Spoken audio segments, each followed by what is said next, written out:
안녕하세요. 얼마 전 파혼한 20대 여자입니다. 정말이진 남자친구의 이모님 때문에 파혼을 하게 될 줄은 꿈에도 상상하지 못했습니다. 하긴 생각해보면 중간에서 제대로 처신 못한 남자친구가 제일 문제였지요. 주변 사람들한테 말하기에도 어이가 없어서 이렇게 사연으로나마 한풀이를 해보려고 합니다. 저와 남자친구는 제가 대학생 때 만났습니다. 친구들과 놀러 다니는 것보다 혼자 책 보는 걸 좋아하는 성격 때문에 거의 매일 같이 학교 도서관을 찾았거든요. 철학 서적이 있는 쪽은 대부분 한산했기 때문에 주로 그곳에서 책을 읽거나 노트북을 쓰며 시간을 보냈습니다. 그런데 어느 날부터 제가 잠시 자리를 비운 사이를 틈타 누군가 제 자리에 음료수를 하나씩 갖다 두더라고요. 맞은편에서 저를 몰래 훔쳐보던 남자친구였습니다. 그렇게 저희는 인연을 키워나가기 시작했고 4년의 긴 연애를 거치고 결혼을 결심하게 되었습니다. 연애하는 동안 항상 밝은 모습만 보여줬던 사람이었기에 남자친구에게 불우한 어린 시절이 있었다는 건 짐작조차 하지 못했습니다.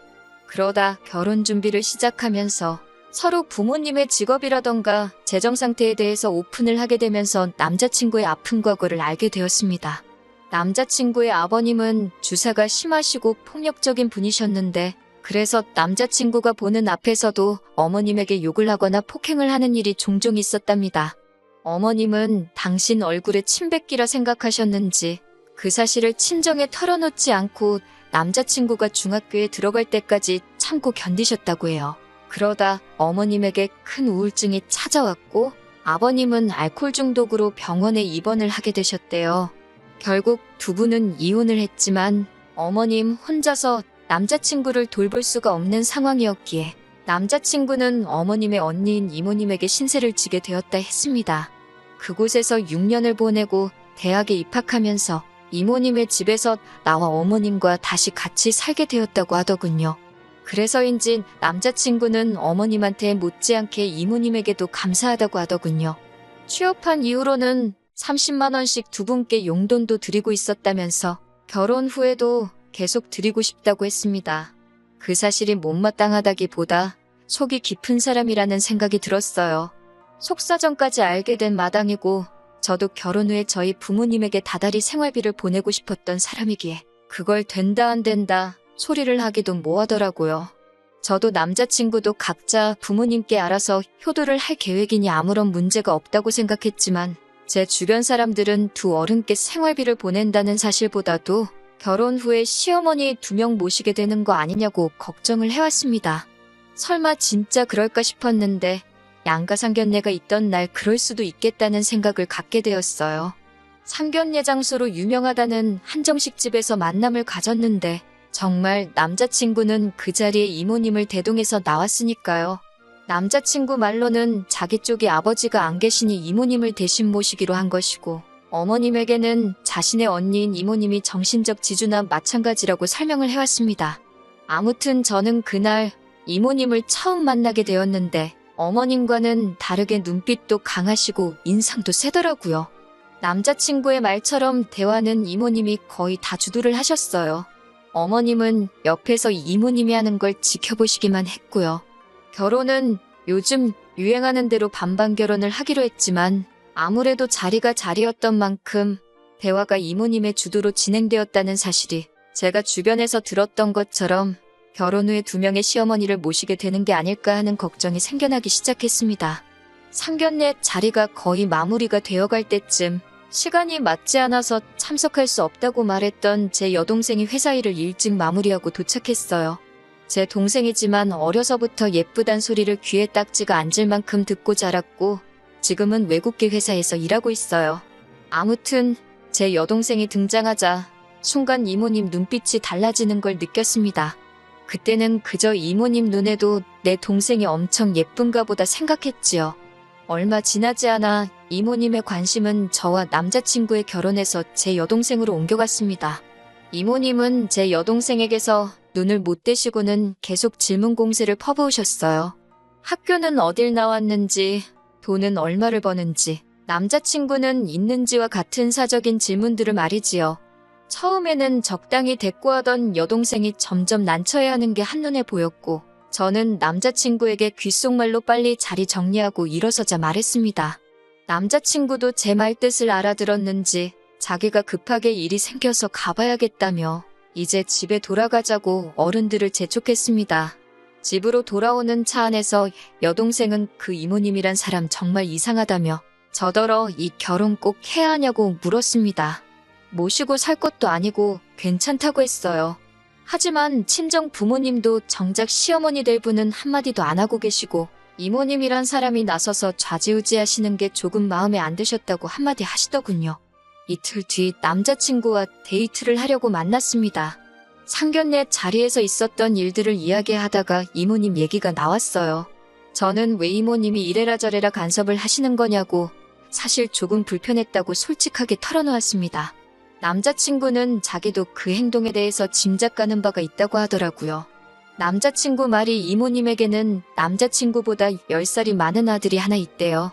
몇 년 전에 결혼을 했는데 반년도 못 살고 여자가 이혼하자고 달라들었답니다. 주변 사람들한테는 성격 차이라고 했지만 자기가 사촌형한테 들은 바로는 이모님이 그 여자를 쥐잡듯 잡으며 시집살이를 시켰다더군요. 결국 사촌형은 이혼을 하게 되었고 이모님은 그 여자에게 위자료로 1,000만 원을 주기까지 했다고 합니다. 그러면 더 자중하셔야 하는 거 아니냐고 물으니 남자친구가 그건 우리 생각인 거고 이모님 입장에선 2번 다시 그런 꼴을 안 보기 위해선 가능한 있는 대로 제 길을 눌러놓으려고 하셨던 것 같다고 했습니다. 제가 남자친구랑 결혼한다고 해서 이모님 며느리가 되는 것도 아닌데 남자친구 이야기를 듣고 있자니 어이가 없더라고요. 그래서 주변에서 이모님까지 제가 2명의 시어머니를 모시게 될 것이라는 말을 몇 번 들었다고 솔직히 그것 때문에 요즘 생각이 많다는 사실을 말해줬습니다. 남자친구는 손사래를 치며 절대 그럴 일이 없다고 어릴 적에 이모에게 신세진 건 사실이지만 대학교 입학 후에는 따로 나와 살지 않았느냐며 자기도 그때 도와주신 은혜만 갚으면 자기 어머니에게만 신경 쓸 계획이니 저에게도 그런 걱정일랑 하지 않아도 된다고 저를 안심시켜줬어요. 솔직히 믿업지는 않았지만 자기가 그러겠다는데 제가 믿는 것 말고는 더 할 말이 없더라고요. 아무튼 그 이후로 청첩장도 만들고 결혼 준비하면서 바쁘게 시간을 보냈습니다. 반반 결혼을 하기로 했으니 예단은 생략을 하기로 했는데 남자친구가 어머님하고 이모님한테 가방이라도 하나씩 해주고 싶다 하더라고요. 귀엽고 이모님까지 들먹이면서 저러고 있으니 정 해드리고 싶으면 직접 해드리라고 한마디 했습니다. 남자친구는 저의 대답에 야박하단 식으로 나오길래 보통 그런 말을 꺼내려면 2분께 뭘 해드리고 싶다 말하는 게 아니라 우리 부모님한테 먼저 뭘 해드리고 물어보는 게 순서가 아니겠냐고 한마디 했어요. 그 말에 남자친구는 아무 대답도 못하고 꿀먹은 벙어리가 되더라고요. 다달이 용돈 보내드리는 정도면 충분히 할 만큼 하는 그 이상을 하는 거라고. 그리고 부모님 입장에서도 우리들이 먼저 자리를 잡고 사는 게 가장 큰 선물이지. 그런 가방 같은 걸 중요하게 여기시지 않을 거라 한마디 더 해줬습니다. 남자친구는 끝내 못마땅한 얼굴이었지만 더 이상 뭘 해드리고 싶다는 말을 꺼내진 못하더라고요. 그리고 결혼식을 몇 주 남겨두지 않은 무렵이었습니다. 제 여동생이 어두워진 얼굴로 저에게 기니 할 이야기가 있다 하더라고요. 그리고 동생에게서 충격적인 이야기를 전해 듣게 되었습니다. 저 몰래 남자친구의 이모님이 여동생에게 연락을 하고 계셨더라고요. 연락처를 어떻게 알고 연락을 하신 거냐 하니까 상견례 날 화장실에서 물어보시길래 알려드렸다 했습니다. 뭐라고 연락을 해오신 거냐니까 처음에는 동생 다니는 회사 앞까지 오셨다며 저의 결혼 이야기를 빌미로 할 이야기가 있다고 동생을 불러내셨대요. 제 이야기라고 하니까 당연히 나가서 만났는데 막상 만나니 제 이야기는 안 하고 자꾸 여동생에 대해서 꼬치꼬치 묻더랍니다. 그런 식으로 제 이름을 팔아서 몇 번 더 여동생을 불러냈었고 나중에는 여동생도 나가봤자 불편하기만 하다는 걸 알았기에 핑계를 대면서 자리를 피했다고 하더군요. 그러다 하루는 남자친구의 이모님께서 자꾸 이런 식으로 나오면 저희 결혼을 반대할 거라며 반 협박식으로 연락을 해오셨다는 거예요. 동생은 저랑 남자친구가 어떻게 연애해왔는지 가장 옆에서 지켜본 사람으로 저희가 서로를 많이 사랑하는 걸 누구보다 잘 알고 있었기 때문에 자기 때문에 결혼이 깨질까 두려웠다고 합니다. 남자친구에게 또 다른 어머니 같은 존재라는 사실도 알고 있었으니 어쩔 수 없이 이모님을 만나게 되었다고 합니다. 그런데 그때는 웬 남자를 한 명 데리고 나왔더래요. 이혼당했다던 이모님의 아들이었어요. 저는 거기까지만 듣고도 화가 머리 끝까지 나서 참을 수가 없었습니다. 하지만 이야기는 거기서 끝이 아니었어요. 그 이모님 아들은 여동생이 싫다 하는데도 더도 말고 덜도 말고 딱 10번만 만나보라며 집요하게 연락을 해오더랍니다. 이모님까지 자기 아들이 이렇게 좋아하는 여자는 처음 봤다며 하늘이 맺어준 인연이라고 기왕 만난 거 10번만 만나보라며 부담을 주셨고요. 어쩔 수 없이 어거지로 10번을 만났는데 정말 호감이 하나도 안 생기더래요. 그래서 이제 연락하지 말라고 하니까 이모님이 당신 아들 꼬셔놓고 책임 안 진다고 회사까지 찾아와서는 저런 여자는 잘라야 한다고 난동을 피웠대나 봐요. 그게 바로 얼마 전 일이었고 제 동생은 여태껏 혼자 참아내다가 이제서야 저에게 이 결혼을 안 하면 안 되냐고 울면서 부탁을 하더라고요. 동생의 이야기를 듣는 동안 당연히 결혼에 대한 제 마음은 차게 식었지요. 내 입장 같은 건 생각하지 말고 너 하고 싶은 대로 하라고 동생에게 말해줬습니다. 그리고는 바로 남자친구에게 전화를 걸어 두 분과 같이 나오라고 했습니다. 마침 이모님과 어머님이 같이 계신다 하여 이모님 댁 앞에서 남자친구를 만났습니다. 집으로 들어가기 전 여동생의 한 이야기를 들려주며 알고 있었냐고 물었어요. 남자친구는 정말 상상도 못했다며 자기도 어이가 없다고 그러더군요. 그런데 제가 일단 집에 들어가서 이모님한테 시시비비를 가리겠다고 하니 뭘 또 그렇게까지 하냐며 저를 말리더라고요. 이모님은 단지 당신 아들을 너무 사랑해서 좋은 짝 만나게 해주고 싶은 욕심에 좀 오버를 하신 것뿐 아니냐며 이모님 편을 들더라고요. 더 듣고 있을 이유가 없어서 집 안으로 들어갔습니다. 이모님과 어머님은 이 늦은 시간에 웬일이냐며 아무것도 모른다는 표정을 하고 계셨습니다. 제가 왜 나이 먹은 아드님을 제 여동생한테 갖다 붙이냐며 누울 자리 보고 다리를 뻗으셔야 하는 거 아니냐고 따졌습니다. 그러자 이모님은 자기 아들이 어때서 그러냐며 저더러 웃긴다고 그러시더군요. 제 동생이 싫다고 했다는데도 왜 고집을 피우시냐고 그러니 여자는 원래 좋아도 싫다고 한다는 거예요.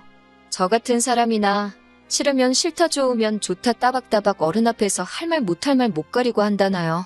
그 와중에 남자친구는 어차피 여동생도 언젠가는 결혼할 거 아니냐고 그러면 아예 모르는 집으로 시집가는 것보다 친언니가 있는 집으로 시집가는 게 좋지 않겠냐고 하더라고요. 남자친구는 지가 뭐라고 짓거리는지 아는지 엄청 뿌듯한 표정을 하고 있었습니다.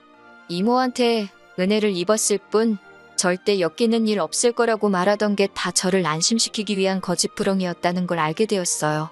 개족보는 니네 집에서나 만들고 우리는 건들지 말라고 나지막히 한마디 하니까 남자친구가 흠칫하더라고요. 시어머니를 2명이나 모시게 할 생각이 없다더니 남자친구는 지 엄마보다 지 이모를 더 어머니로 생각하고 있는 것처럼 보였습니다. 파혼까지 작정한 상황으로 간 자리였기 때문에 저도 더 주저할 생각이 없었어요.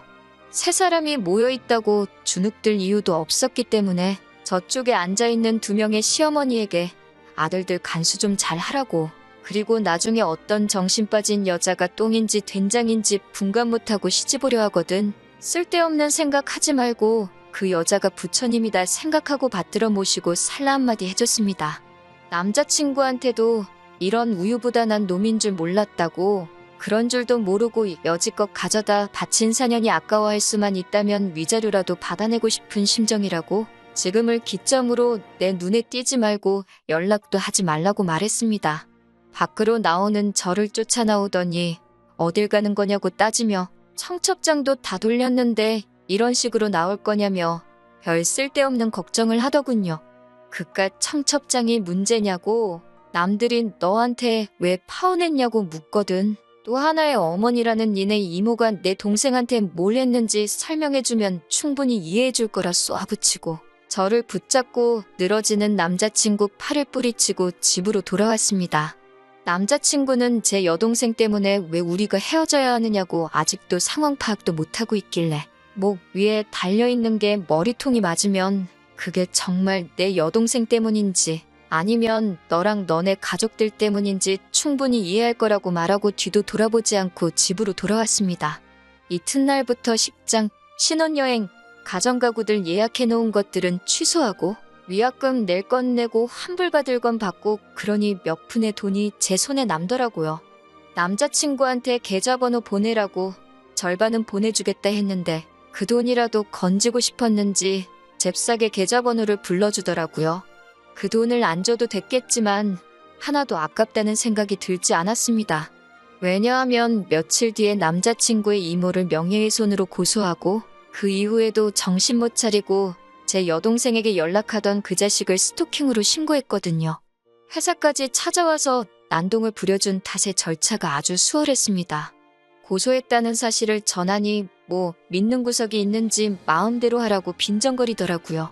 하지만 그런 허세도 잠시 며칠 뒤에 합의 좀 해달라고 연락이 왔어요.